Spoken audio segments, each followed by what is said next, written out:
Olá, o vereador Túlio Micheli é jornalista, comunicador, começou ainda na adolescência.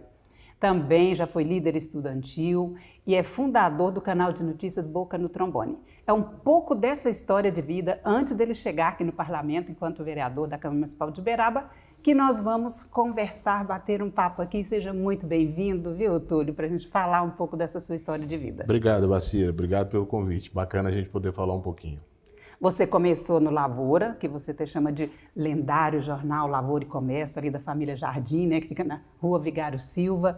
E como que você chegou até o Lavoura?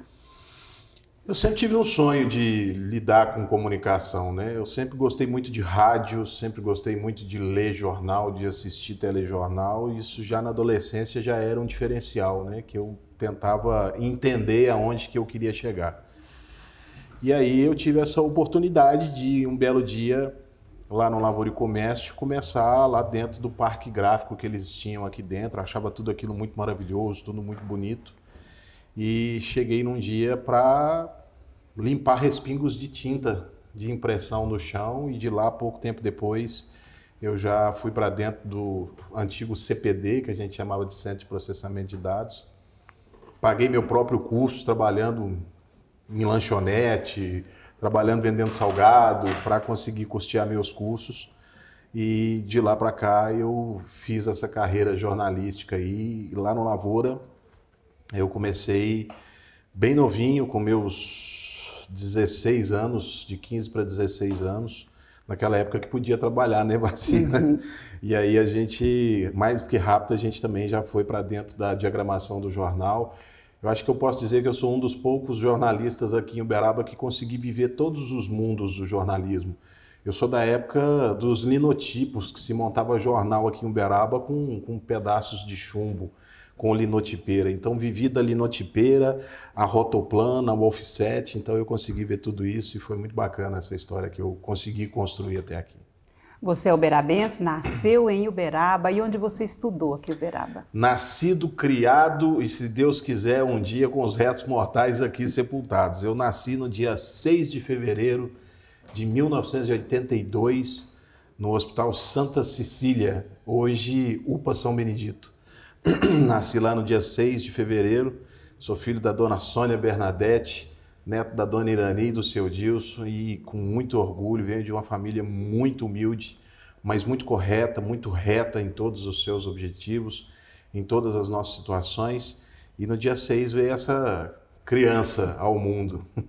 4,5 kg, viu, Vacina? Bem forte, né? E até hoje. E quais as escolas que você passou aqui em Uberaba? Eu estudei, a minha vida inteira eu estudei escola pública. Eu fiz do pré-escolar até a 4ª série, fiz na Escola Estadual Dom Eduardo, ali no bairro Mercês. De lá eu fui da 5ª à 8ª série na Escola Municipal Frei Eugênio, Escola Municipal Urbana Frei Eugênio, o nosso EMUF, com muito orgulho, estudei lá no Frei Eugênio. E do Frei Eugênio fiz o 1º, o 2º e o 3º colegial lá na Escola Estadual Minas Gerais, que é bem pertinho ali do Frei Eugênio. Fiquei ali no bairro São Benedito durante muitos anos e foram essas aí as minhas passagens. Depois, universidade, cursei lá jornalismo na Universidade de Uberaba. Você disse que sempre leu muito, sempre teve essa curiosidade artística, literária, da comunicação. Isso também pavimentou um pouco a questão da líder estudantil? Como que foi isso, esses movimentos? Como é que você atuou nas escolas ou na universidade? Na verdade, o movimento estudantil ele começou na minha vida justamente por conta do jornalismo, né? Eu trabalhava no Lavoura e Comércio e, junto ao Lavoura e Comércio, eu iniciei o meu trabalho no rádio. Fui trabalhar na Rádio Sociedade do Triângulo Mineiro, a nossa querida PRE5, que ficava ali em uma das salas do Urbano Salomão. E lá eu fazia esporte e via muitos movimentos estudantis, que naquela época ainda era muito forte, como a União Estudantil Uberabense, a União dos Jovens Estudantes, até que naquela oportunidade nós conseguimos fundar uma instituição no âmbito estadual, que foi a AME, a Associação Mineira de Estudantes. Fui presidente da AME durante 12 anos aqui em Uberaba. Estive dentro da diretoria da União Estudantil Uberabense, que tinha uma sede aqui pertinho da gente, aqui na Praça Rui Barbosa.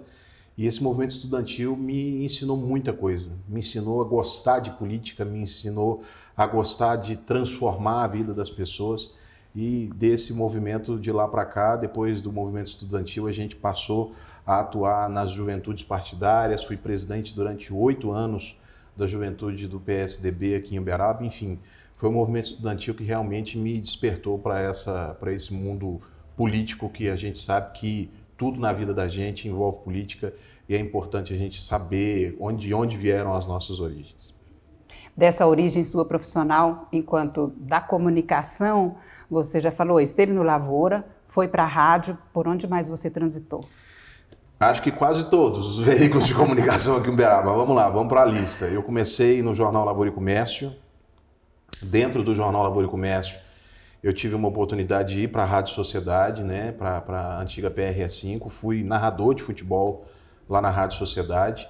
Ainda dentro do Lavoura, eu consegui fazer um trabalho de ser um repórter durante 3 anos seguidos da Exposebu para a antiga Folha Imagem. A gente fazia fotografias da Exposebu aqui, dos grandes campeões, né, para a Folha Imagem, que depois, futuramente, passou a se tornar a Folha Press, que é hoje uma das maiores agências de notícias e imagens do planeta. De lá, depois, com o encerramento das atividades do Lavoura e Comércio, eu passei pelo Jornal Cidade Livre.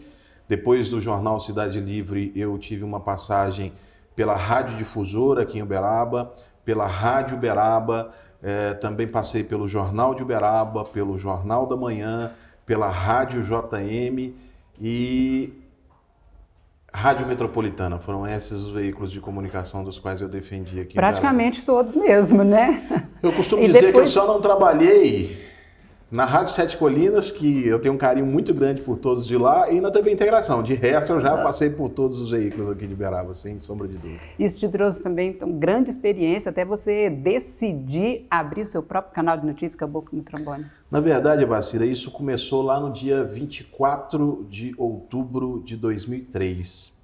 Você fala 2003, há 20 anos atrás, dia 24 de outubro de 2023, eu fui o responsável por colocar uma placa na porta do antigo Jornal Lavoura e Comércio. Fui eu que digitei uma frase que eu jamais vou me esquecer. Naquela frase dizia, por questões financeiras e econômicas, o Jornal Lavoura e Comércio, após 104 anos de circulação ininterrupta, encerra hoje as suas atividades econômicas. Assinado a direção. Naquele dia o Lavoura estava fechando as portas. E por um jornal de 104 anos, o terceiro jornal mais antigo do Brasil, o jornal mais antigo de Minas Gerais, eu ver fechar as portas naquelas condições, daquele jeito, daquela forma tão cruel, aquilo me fez repensar. E um dia eu disse comigo, eu preciso e não posso deixar morrer essa frase que foi centenária do Lavoura. O Lavoura tinha uma frase que dizia credibilidade e confiança. Se o Lavoura não deu, em Uberaba não aconteceu. E quando eu coloquei aquela placa lá na porta do jornal, eu disse para mim mesmo, falei, um dia eu ainda vou ter o meu próprio veículo de comunicação e vou seguir trabalhando como assim fez o Lavoura.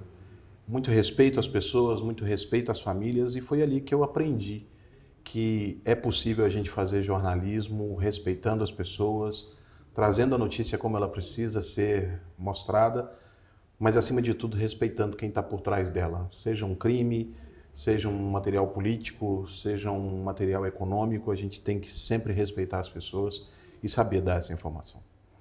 Ô, Túlio, eu fico imaginando você colocar essa placa lá, porque estava fechando um ciclo da sua vida, um ciclo profissional, né, de vínculos pessoais, afetivos, e também fechando a porta de um jornal de grande história, 104 anos, né, para o Brasil inteiro. É um marco, né? E perdendo o emprego, né, Vacira? Que era também o mais grave ali naquele momento, porque a situação econômica não estava uma das mais fáceis. É um misto de sentimentos que eu ainda não consigo explicar com tamanha fidelidade. Só quem esteve ali naquele momento comigo sabe o que realmente eu passei. Eu ainda não me recordo muito do senhor Murilo me dizer, pode fazer a placa. Eu falei, vamos tentar mais uma vez, de uma outra forma, de uma outra maneira. Me disseram, não dá mais. é como se você estivesse perdendo um parente. Ali realmente machucou. Eu acho que Uberaba perdeu muito, perdeu muito.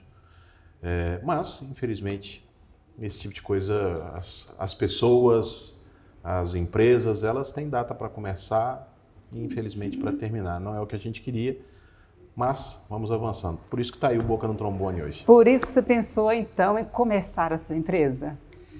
Eu comecei no rádio com um programa chamado Boca no Trombone. E por que Boca no Trombone? Muitas pessoas me perguntam isso, por que Boca no Trombone?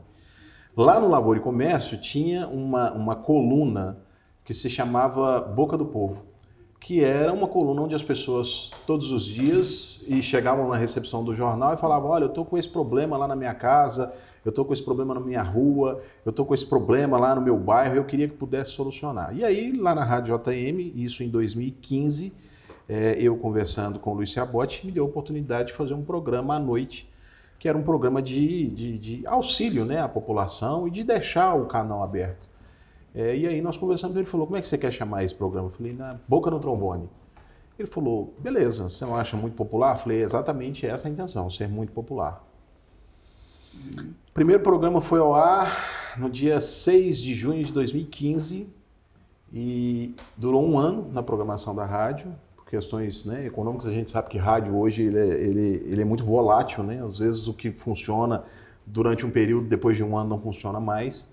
Mas a gente resolveu encerrar o programa, mas no primeiro dia eu me recordo que nós tivemos quase 80 participações, 80 ligações de ouvintes que participavam das 8 às 10 da noite, que era um horário em rádio AM, que a gente não tinha noção se realmente funcionaria.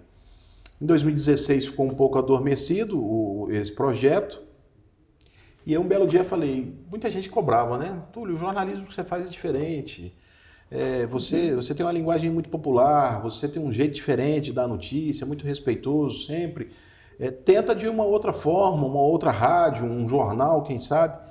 E estava esse boom de redes sociais e aí eu fiz uma opção de tentar fazer o jornalismo pelas redes sociais.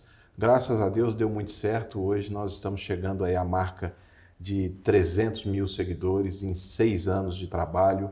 São mais de 180 mil seguidores no Facebook, são mais de 116 mil seguidores no Instagram, temos também seguidores no YouTube, seguidores no TikTok, ou seja, estamos avançando cada vez mais para todas as redes sociais, isso é muito importante e eu fico muito feliz em ter conquistado esse espaço.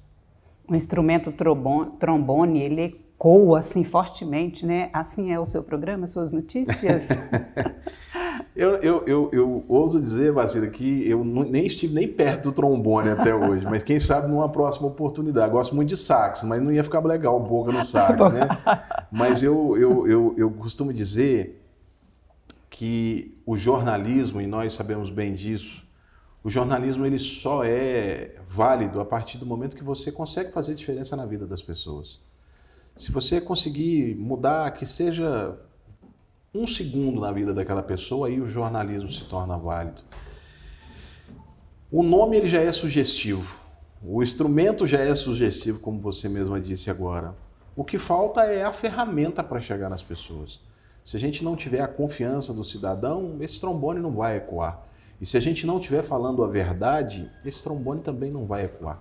E se a gente não conseguir o resultado para a pessoa, esse trombone também não vai fazer diferença nenhuma. Então, precisa da boca para que esse trombone ecoe. Funcione bem. Então, a gente precisa dos dois juntos, a boca e o trombone, senão nada caminha. Como você já das redes sociais, programa das redes sociais, no momento pandêmico, teve alguma diferença? Você sofreu alguma dificuldade no trabalho ou não? Eu costumo dizer que na pandemia aqui em Uberaba, eu acho que eu fui o primeiro veículo de comunicação a noticiar que Uberaba tinha Covid.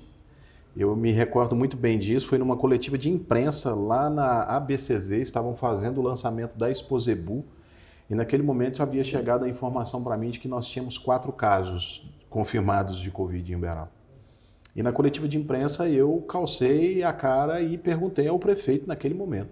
Prefeito, nós temos hoje já 4 casos confirmados de Covid em Uberaba, o senhor dará sequência à Exposebu? E naquele momento pairou um silêncio ensurdecedor dentro do recinto, as pessoas não sabiam. A pandemia realmente nos trouxe muitos prejuízos, emocionais principalmente. Além disso, nos trouxe muitas perdas. Perdas de pessoas que amávamos, de pessoas importantes para muitas pessoas. Foi difícil, mas foi um momento que nós do Boca no Trombone nós conseguimos alavancar um número de seguidores absurdo. As pessoas, Evacira, elas esperavam, aguardavam as minhas manifestações para saber o que realmente iria acontecer. Se o comércio fecharia, se teríamos ou não decreto. Os decretos muitas vezes, em sua esmagadora maioria, chegavam com termos jurídicos muito duros, muito pesados, e isso era necessário que outra pessoa pudesse ler e explicar para as pessoas o que aquilo significava. Foi muito difícil para mim, eu confesso que tive muito medo de continuar fazendo o meu papel no jornalismo com essa onda da pandemia. Mas quis Deus que eu pudesse concluir esse trabalho. Não fui acometido com Covid, graças a Deus nunca peguei. Minha família, tivemos poucos casos também, não perdi ninguém do meu seio familiar com essa doença, mas foi muito difícil. O medo sempre estava me acompanhando e por ser aí um jornalista que estava com uma responsabilidade muito grande, sempre tive muito medo do que pudesse me acontecer, muito medo. Mas graças a Deus ele nos guiou para o caminho certo, deu tudo certo e a gente conseguiu avançar. Mas foi muito difícil fazer jornalismo nessa época, muito. O seu trabalho exige que você esteja a qualquer hora do dia, da noite, feriado, onde está a notícia, onde as pessoas estão, onde tem um fato, né? E você é mais ligado à denúncia, vamos explicar um pouco mais aqui do Boca no Trombone, é mais ligado a denúncias sociais, a denúncias políticas, ou como que tem uma editoria prévia, porque você tem uma equipe. Temos hoje. Até 2020, a equipe era eu-equipe, né? Era eu e um celular, nada além disso. Mas de lá para cá nós tomamos um corpo, um volume muito grande, não foi possível a gente permanecer sozinho. Hoje nós temos uma equipe, hoje nós temos 3 estúdios, nós temos equipamentos, então foi possível a gente avançar. A linha do Boca no Trombone é uma linha de um jornalismo que a gente pode dizer de um jornalismo de serviços. Eu gosto muito e sempre gostei muito do jornalismo investigativo. Sempre gostei demais. Também sempre fui muito fiel ao jornalismo policial. E que acaba andando na mesma direção. É uma linha muito tênue. Se você... hoje, vou ter que citar aqui de novo o Lavoura, porque são aprendizados que a gente aprendeu lá atrás e traz até hoje. Eu me lembro de uma vez conversando no Lavoura e Comércio com o senhor Rui Novaes, e ele estava lá dizendo que tinha um homicídio, e aí como que seria dada aquela notícia, e aí ele disse o seguinte: não se esqueça que por trás daquela vítima morta tem uma mãe. Falei, perfeitamente, mas não se esqueça de que por trás do autor dos disparos também tem uma mãe. Então eu sempre carreguei isso muito comigo. Eu acho que hoje eu faço um jornalismo de prestar serviço, de poder ajudar a população, de poder ajudar quem precisa, seja numa conta de água que está cara, seja numa rua que está toda solta por conta de buraco. Eu tento fazer um jornalismo de serviço.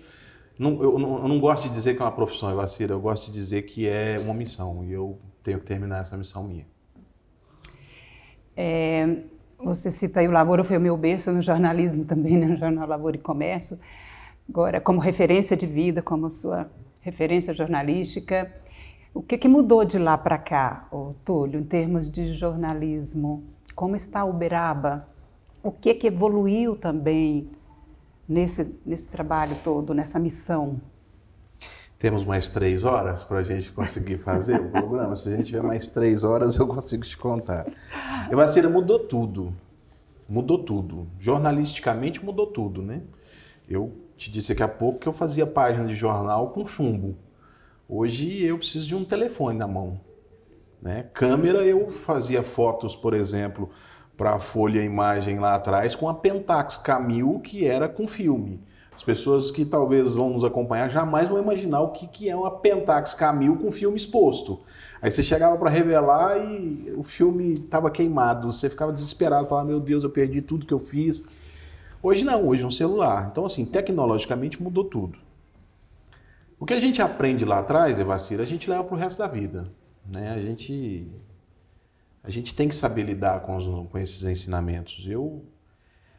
A questão de credibilidade, de respeito, eu acho que isso não muda, né? Eu acho que não muda. A cidade de Uberaba, ela é uma potência em crescimento. Eu acho que nós vivemos momentos de construção, momentos de estagnação, momentos de preocupação, mas eu acho que Uberaba é uma cidade que vem, ao longo do tempo, se transformando. Infelizmente, essas transformações nem sempre são positivas. E a gente precisa saber lidar com essas transformações. E eu acho que saber lidar com essa transformação é um dos grandes motivos que me fez estar aqui dentro hoje. Então já responde essa pergunta: como e quem te trouxe para a política? Eu não consigo te dizer quem me trouxe para a política. Eu acho que não tem quem. Eu acho que tem o quê. O que me trouxe para a política? As pessoas... Sentar naquelas cadeiras ali de baixo, Evacira, não é fácil. Principalmente para nós, comunicadores. É muito difícil. A gente que está acostumado a fazer cobertura, né? Eu, até 2020, eu estava do lado de cá daquela portinha. E quando você pula ela e senta naquela cadeira e diz, olha, eu sou hoje um parlamentar, eu sou representante de uma parcela ou representante da população berabense. Para nós é muito difícil, porque nós sabemos onde estão todos os erros, todos os erros. Eu sei onde estão os erros, por que os erros estão desta forma, quem são os culpados ou responsáveis por isto, como solucionaríamos isso. Só que o braço de um parlamentar, de um vereador, ele é curto. E quando a gente chega com essa ânsia, com essa vontade de querer fazer, transformar, modificar tudo, a gente chega aqui dentro e percebe que as coisas caminham ainda mais lentamente daquilo que a gente imaginava ser. O que me trouxe aqui para dentro, Evacira, foi poder ter a oportunidade de representar essa população. Porque lá, enquanto eu estava no Boca no Trombone, fazendo meus programas, as pessoas diziam o seguinte, a gente precisa de gente assim, que fale a verdade, a gente precisa de pessoas desse jeito, que falem a nossa língua, que dê voz ao que nós pretendemos e ao que nós queremos. E aí eu me perguntava, e por que não temos? Por que não temos essas pessoas no legislativo? E não aqui querendo tecer críticas a outras legislaturas, muito pelo contrário, nem a atual da qual faço parte. Mas porque nem sempre, ou quase nunca, a população que fica da porta dessa casa para fora não é a que merece a total atenção. Política, ela, em sua grande maioria das vezes, ela é muito indigesta. Mas você precisa aprender a filtrá-la. E quais são as suas principais bandeiras, suas pautas? Você conseguiu definir algumas, porque são muitas, né? Uma voz popular do Boca do Trombone. Vou voltar um pouquinho e dizer que eu acho que a bandeira é o que me trouxe até aqui. É uma missão. Eu entendo que estar aqui hoje nesse legislativo, fazer parte da 19ª legislatura é uma missão. Eu entrei sem bandeira nenhuma. Eu entrei sem causa. E respeito quem tem causa e respeito quem tem bandeira. Mas eu entrei para ser um uberabense que estava insatisfeito com a política e a forma de condução e tentei construir. Eu hoje, felizmente, sou reconhecido como o vereador que mais tem atuado na área da saúde em Uberaba. 90% dos meus projetos votados nessa casa são voltados para a área da saúde. Temos também um trabalho muito direcionado para transporte coletivo, conta de água que agora está chegando mais cara e o pessoal já pediu uma atividade e um esforço da nossa parte, ou seja, os serviços essenciais. Quando a gente tem uma boa prestação de serviço essencial para você, cidadão, a gente tem uma boa construção, a gente tem uma boa cidade para se viver. E é isso que eu estou tentando fazer, a minha missão é essa, tentar ajudar quem está da porta para fora. Nós vamos encerrar com uma pergunta da sua participação no serviço público, quando você trabalhou com marketing de grandes eventos internacionais. Como foi isso? Eu gostei muito. Eu já estive do outro lado, servi a FUNEL no ano de 2015. Fui membro do departamento de marketing da Fundação Municipal de Esporte e Lazer. E naquela oportunidade, me lembro bem que eu estava com o Luiz Alberto Medina, sentado com ele quando eu era presidente lá, aqui no Jockey. Veio o presidente da Federação Brasileira de Handebol e disse o seguinte: quero trazer o campeonato de handebol aqui para Uberaba. Aí falaram: não, mas nós não temos lugar. Temos sim, temos lugar, temos lá o Centro Olímpico. Mas como? Não tem jeito? Vamos dar um jeito, vamos trazer isso para cá. E quando a gente trouxe aquele Grand Prix para cá, foi um negócio fora da curva. Uberaba cresceu desportivamente, absurdamente. Eu achei que não podia ter parado aquilo. Nós tivemos aqui Falcão quantas vezes, nós tivemos Sul-Americano, nós tivemos Grand Prix, nós tivemos um campeonato mundial de handebol. Enfim, eu acho que o Uberaba naquele momento, em 2015 e 2016, nós tivemos um avanço muito grande. Foi muito bom poder participar, isso me ajudou muito, me ajudou a construir, a crescer. Tanto é que dentro do departamento de marketing, lá atrás, me ensinou hoje. Hoje eu tenho o Rodrigo que me acompanha, que nós somos proprietários de uma agência de comunicação aqui em Uberaba, que é a Fúria Comunicação e Marketing. Então, enfim, é um aprendizado que lá atrás a gente conseguiu construir para chegar onde a gente chegou hoje, e eu fico muito feliz de ter feito parte dessa história.